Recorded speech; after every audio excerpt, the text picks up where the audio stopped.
Para você que está nos acompanhando, recebendo as notícias em tempo real aqui no nosso programa, muito obrigado pela sua audiência, tá? Tá sabendo que lá em Portugal, a segunda onda da pandemia já chegou, dá uma olhada.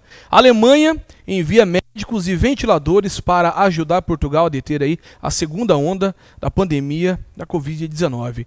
Vamos acompanhar todos os detalhes a partir de agora aqui no nosso programa NPTV Notícias.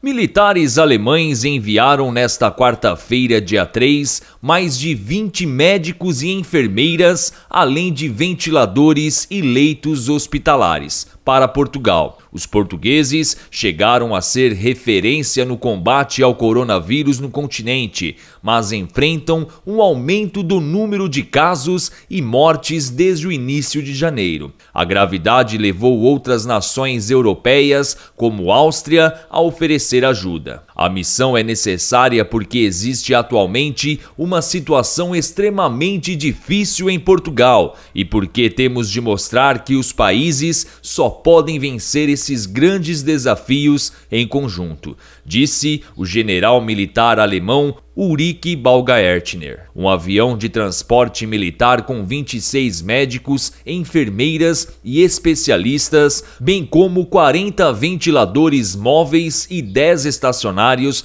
partiu para Lisboa. A equipe militar alemã vai ainda trazer 150 leitos hospitalares para Portugal e pretende ficar inicialmente 3 semanas. O embaixador de Portugal, Francisco de Menezes, agradeceu ao governo e aos militares alemães pelo apoio médico. O seu trabalho vai ser muito bem-vindo em Portugal e ficaremos eternamente gratos por esta ajuda. A Áustria ofereceu receber de 10 a 15 pacientes de terapia intensiva com Covid-19, que seriam distribuídos em vários hospitais em todo o país, disse sua embaixada em Portugal.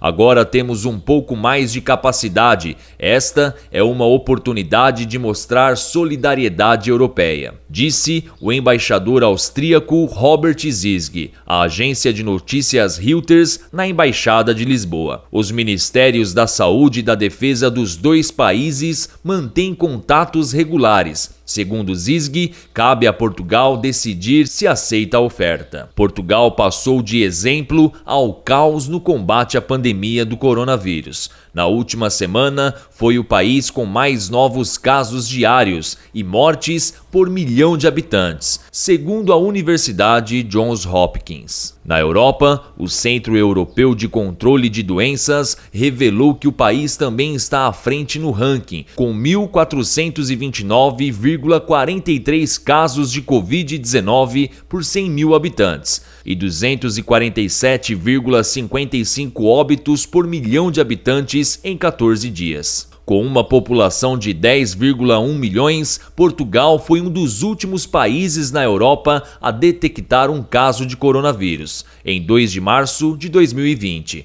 Diante do horror logo ao lado, na vizinha Espanha, parte da população já tomava cuidados e quem pôde tirou os filhos da escola e ficou em casa espontaneamente antes do decreto de confinamento, em 18 de março. O vírus circulava há pouco e havia 667 casos e 2 mortes, contra 13,7 mil casos e 588 mortos na Espanha.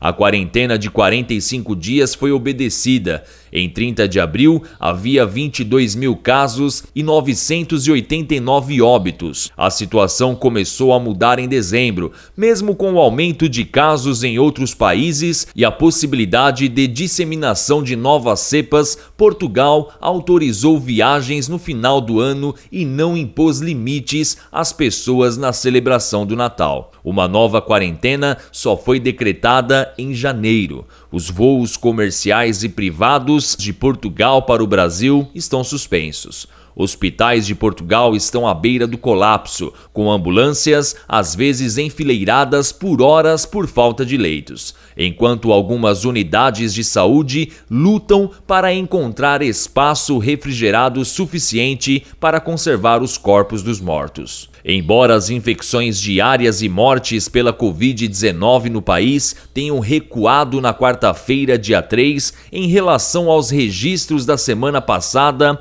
e menos pacientes pacientes estejam em tratamento intensivo, médicos e enfermeiras ainda estão sobrecarregados. Portugal, que até agora notificou um total de 13.017 mortes pela Covid-19 e 731.861 casos, registrou quase metade de todas as mortes no mês passado, à medida que os casos se aceleraram.